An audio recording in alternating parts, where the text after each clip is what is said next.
sudah selesai, ku tak kerja, perbuatanku tak berdasar.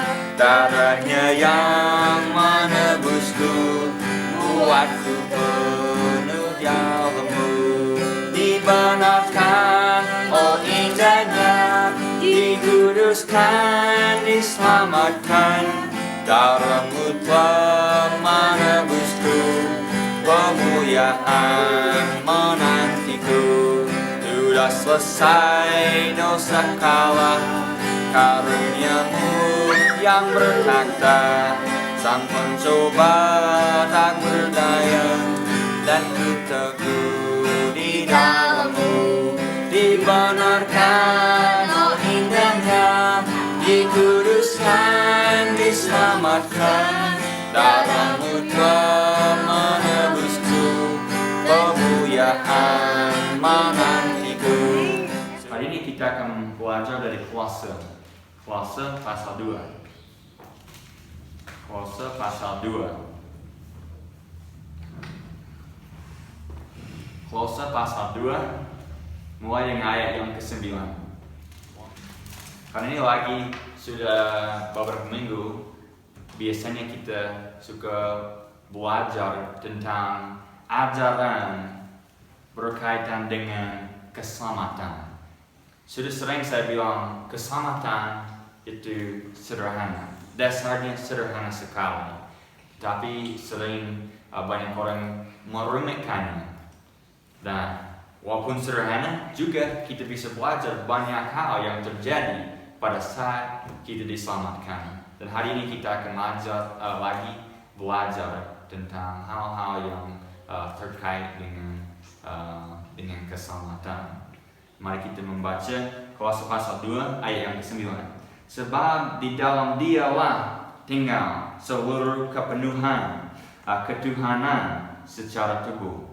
Yang ke-10, dan kamu sudah lengkap di dalam Dia yang adalah kepala seluruh pemerintahan dan kuasa. Kolose 2 ayat 11, di dalam Dia juga kamu telah disunat dengan sunatan yang tidak dibuat dengan tangan, dengan memotong tubuhnya dosa dari daging oleh sunatan dari Kristus. Yang ke-12, dikubur bersama Dia di dalam baptisan, di mana di dalamnya kamu juga telah dibangkitkan bersama Dia melalui operasi Tuhan yang telah membangkitkan Dia dari orang mati. Dan kamu yang dahulu mati di dalam dosa-dosamu dan dagingmu yang tidak disunat itu telah dihidupkan bersama-sama dengan Dia setelah mengampuni kamu pelanggaran-pelanggaranmu. Yang ke-14, dengan menghapus tulisan tangan dari aturan-aturan yang melawan kita, yang bertentangan dengan kita, dan membuangnya dengan memakunya pada salibnya. Mari kita berdoa. Bapa kami di surga, terima kasih. Kami sangat berterima kasih kepada Engkau karena firman-Mu, Tuhan, yang Kolose pasal 2 ayat yang ke-9, sebab di dalam Dialah tinggal seluruh kepenuhan ketuhanan secara tubuh. Di dalam Yesus Kristus itu sudah semua dari Tuhan ada di situ. Karena Yesus Kristus adalah Tuhan. Di sini dikatakan kepenuhan ketuhanan secara tubuh. Karena waktu Yesus menjadi manusia, Tuhan menjelma menjadi manusia dalam Yesus. Di dalam Dia itu semua yang dari Tuhan ada di situ. Kepenuhan Tuhan dan kepenuhan ketuhanan ada di dalam Yesus. Ayat yang ke-10, dan kamu sudah lengkap di dalam Dia. Lengkap di dalam Dia. Memang ini satu berkat yang sangat besar, bahwa kita yang sudah percaya kepada Yesus sudah lengkap di dalam Dia. Tidak ada keperluan lagi secara keselamatan, secara harus masuk ke surga, dan bagaimana caranya sudah lengkap di dalam Dia. Tadi saya bilang keselamatan itu sangat sederhana. Saya sering menjelaskannya dalam hanya beberapa detik saja, seperti ini. Dasarnya tentang keselamatan, semua orang berdosa. Karena dosa kita layak dan secara hukum harus dibuang ke neraka, dilemparkan ke neraka. Dan karena Tuhan itu adil, Dia harus melakukan hal tersebut. Dia harus membuang kita ke neraka. Tetapi karena Dia mengasihi kita, Yohanes pasal 3 ayat 16, Dia rela menjadi korban. Dia tidak terpaksa. Kita nggak bisa memaksa Dia, dan juga Dia tidak terpaksa. Dia rela menjadi korban karena Dia mengasihi kita. Dia hidup dengan sempurna untuk menggantikan kehidupan kita yang jelek, kehidupan kita yang berdosa. Dia hidup dengan sempurna. Kemudian Dia mati dan dipukul, dipecut, dan dipaku, dan diberikan mahkota duri, dan darahnya dicurahkan. Kematian menggantikan yang seharusnya itu kematian kita. Dia menggantikan kita. Nah, itu Injil. Kita berdosa, Tuhan menggantikan kita dalam kematian yang layak, yang seharusnya kita yang terima kematian tersebut. Kemudian Dia hidup, Dia bangkit dari kematian. Sekarang Dia siap menyelamatkan siapapun, yang dijelaskan Roma pasal 10 ayat yang ke-13. Siapapun yang berseru kepada nama Tuhan akan diselamatkan. Dia siap menyelamatkan siapapun. Siapapun yang berseru kepada Dia akan diselamatkan, akan menjadi anaknya dengan penjelasan ayat yang lain. Nah, itu sederhana sekali. Tapi yang terjadi, sering orang membuat rumit tentang keselamatan. Kita nggak membuat rumit, tapi membuat sederhana, menjelaskannya dengan sederhana. Tapi juga pada saat keselamatan terjadi, penyelamatan kita terjadi, pada saat kita diangkat, sebenarnya banyak sekali istilah yang bisa dipakai. Kita bisa menjelaskan tentang bagaimana cara Tuhan mengangkat kita menjadi anaknya waktu diselamatkan. Bisa menjelaskan tentang bagaimana kita menjadi suci, bagaimana kita diperdamaikan yang kemarin dengan Tuhan pada saat diselamatkan. Itu bukan menjelaskan hal yang berbeda, tapi satu aspek yang berbeda dalam keselamatan waktu kita diselamatkan. Karena kita mau benar-benar mengerti keselamatan, supaya kita yakin dalam pikiran, dan juga supaya dengan jelas, dengan sederhana kita bisa menjawab orang lain, bisa menjelaskan tentang keselamatan, bisa yakin dan mengerti keselamatan. Ini satu hal yang perikop ini juga terkait dengan keselamatan. Di dalam Dia seluruh ketuhanan, Tuhan sendiri menumpahkan darahnya di kayu salib.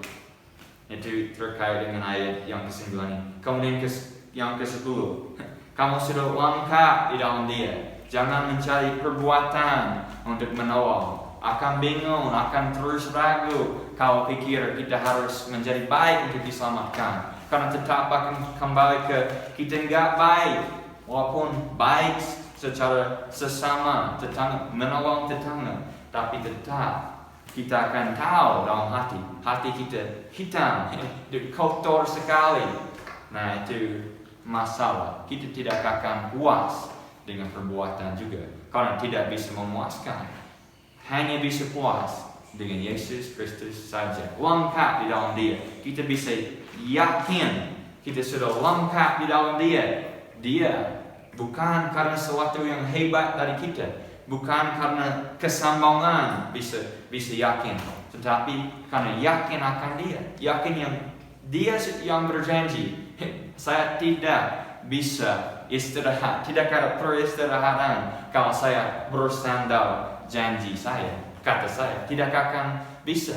Kalau perbuatan, kalau doa saya, atau apa saja dari saya, tidak akan membuat yakin. Tapi Yesus, saya sudah tahu, dia bisa dipercayai, dan dia bisa dipercaya. Dia yakin dan pasti sekali. Dan karena dia, kita langkah yang sudah berserah kepada namanya. Di sini dilanjutkan, yang adalah kepala dari seluruh pemerintahan dan kuasa. Di dalam dia juga kamu telah disunat dengan sunatan yang tidak dibuat oleh atau dengan tangan. Nah, di sini suatu hal dijelaskan oleh pasal 2 bahwa ini terkait dengan agama Yahudi. Waktu Abraham diberikan janji bahwa mereka menjadi bangsa pilihan Tuhan, mereka juga diberikan sunatan. Nah, itu sunatan dalam tubuh, sunatan yang jasmani.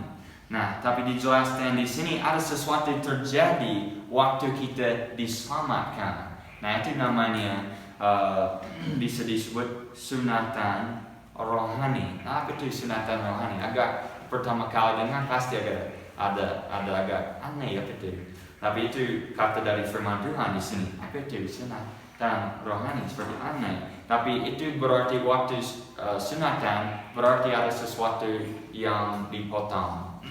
Dan itu yang dijelaskan di sini. Coba lihat. Disunat dengan sunatan yang tidak dibuat dengan tangan, dengan memotong tubuh dosa atau tubuhnya dosa dari daging. Jadi ada dua yang terpisah. Ada tubuh dosa daging dibedakan atau dipisahkan dari ada tubuh dosa daging yang dipisahkan dari sesuatu yang lain. Di ayat ini yang dipisahkan belum dijelaskan, tapi mungkin di ayat yang berikutnya kita coba lihat. Tapi ada memotong, ada sesuatu yang dipotong, yaitu tubuh dosa dari daging atau juga tubuh dosa daging oleh atau dengan sunatan dari Kristus. Coba lihat yang ke-12. Dikuburkan bersama dia di dalam baptisan. Nah, kemarin sudah kita pernah jelaskan tentang baptisan. Ini bukan baptisan air, tapi ini waktu kita masuk ke dalam Kristus. Karena enggak, baptisan berarti masuk ke dalam suatu hal atau benda. Jadi kalau baptisan air, masuk ke dalam air. Itu alasan percikan bukan baptisan yang dari Tuhan, bukan baptisan yang alkitabiah, karena belum masuk ke dalam sesuatu. Nah, kalau baptisan air, masuk ke dalam air, dikeluarkan lagi. Kalau baptisan kematian, artinya masuk ke dalam kematian. Yesus dibaptis dengan baptisan penderitaan, dijelaskan di Yohanes dan kitab yang lain juga. Nah, digunakan kata baptisan di situ. Nah, berarti dia masuk atau mengalami penderitaan untuk kita. Jadi di sini dikuburkan. Nah, ingat dikuburkan bersama dia dalam baptisan. Masuk waktu kita diselamatkan, juga kita bisa bilang dibaptis ke dalam kematian dengan dia. Seperti saya jelaskan tadi, Yesus menggantikan kita dengan kematiannya. Nah, oleh karena itu waktu kita diangkat dia, waktu kita diselamatkan, Tuhan memperhitungkan sama seperti kita sudah mati di dalam Yesus. Ada penggantian, yaitu daftaran kita yang banyak dosa tentang kehidupan kita itu digantikan. Tuhan memperhitungkannya seperti itu. Seperti kita sudah mati di dalam Kristus.